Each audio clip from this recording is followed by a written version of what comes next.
talaga ang mas concerning. Ako yun rin yung concern ko eh. Ito pa yung pinakaano dyan. Parang, yun nga sa Telegram nga.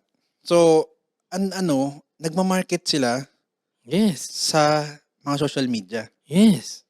Pero which is, dahil bawal dun, Ito ang aking private link. avail na. Avail ka. Avail. So, dun nga. So, Create dahil, account. Yes. Kaya nga lagi may Seymour eh. Seymour. Seymour. Tapos pagka mo, link. Bitin. Ano ba yung mga link ngayon? OnlyFans, Alua. Hindi ko alam yun ah. Yun nga, sa Telegram, mga... Ano ba yung mga seller. ano sa Pilipinas? Yan, may OnlyFans din. Hindi ata Hindi ba OnlyFans? Meron, pero yung medyo mahina. Pero alam ko, Ano ang ano sa Pilipinas? Alua eh. Alua? Ano pa ba yung mga iba? Camprod. Camprod, medyo luma eh. No? Old school na yun Medyo ah. dito lang pala. Camprod.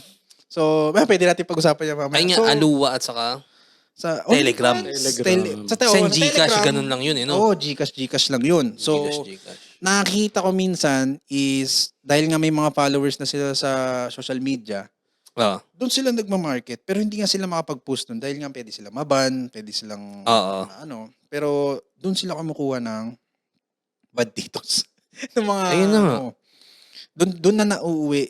So, ang feeling ko yung iba nakikita nila parang easy money siya. 'Di ba? Parang Yes, yun ang sagot sa kahirapan. Yun ang isang sa mga goal. Yun talaga ang goal. Oo, pero yun nga, hindi ko ginajudge, No judgment. No judgment. No judgment po kami. Pero No judgment. sasabihin nila art. Yun. Isa art. Pero My body, my art. at the end of the day, ano pa rin eh. So, yun Business nga, pa parang din. Business. Business. Hustle, di ba?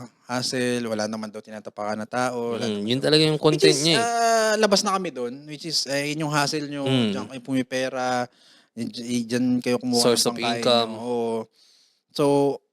So be it. Parang, That's okay, it. sige. That's it. Parang,